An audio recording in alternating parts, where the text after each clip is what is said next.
సింహరాశి వారికి ఈ సంవత్సరం ఫలితాలు ఎలా ఉంటాయో తెలుసుకుందాం. మఖ 4 పాదాలు, పుబ్బ 4 పాదాలు, ఉత్తర 1వ పాదం కలిసి సింహరాశిలో ఉంటాయి. ఈ రాశి వారికి సహజంగా ఎక్కువగా ట్రూ లవ్ కోసం వెతుకుతుంటారు. కానీ ఈ ట్రూ లవ్ అనేది వీరికి ఎప్పటికీ దొరకదు. చివరికి అందరి మీద ఒకటే భావంతో అందరూ ఇంత అనేసి భగవంతుని వైపు దారి మళ్లిస్తారు. అలాగే ఈ సంవత్సరంలో ఆర్థికమైన మెరుగైన ప్రయోజనాలు పొందే అవకాశం ఉంది.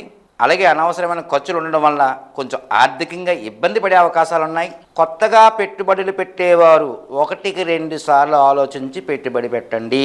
స్త్రీ కారణంగా ధన నష్టం జరిగే అవకాశం ఉంది.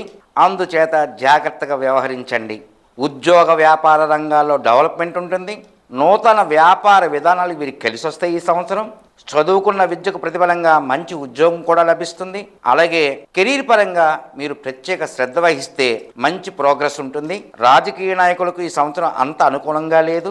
సినీ మీడియా రంగం వారికి మధ్యస్థ ఫలితాలుంటాయి. కుటుంబంలో సంతోషకరమైన వాతావరణం ఉంటుంది. ఈ ఏడాది మీ గృహంలో శుభకార్యాలు జరిగే అవకాశాలు ఉన్నాయి. కాంపిటేటివ్ ఎగ్జామ్స్లో విజయం సాధించే అవకాశాలు ఉన్నాయి. కాబట్టి విద్యార్థులందరూ కూడా ప్రయత్నించుకోవాలి. హయ్యర్ ఎడ్యుకేషన్ చేయాలనుకునే వారికి ఇది మంచి సమయం. వీరు ప్రతిరోజు కూడా శివాభిషేకం, పేదవారికి అనాథులకి సహాయం చేస్తే, మరియు మంగళ శనివారాల్లో నాన్ వెజ్ తినకుండా ఉంటే మంచి శుభ ఫలితాలు ఇస్తాయి.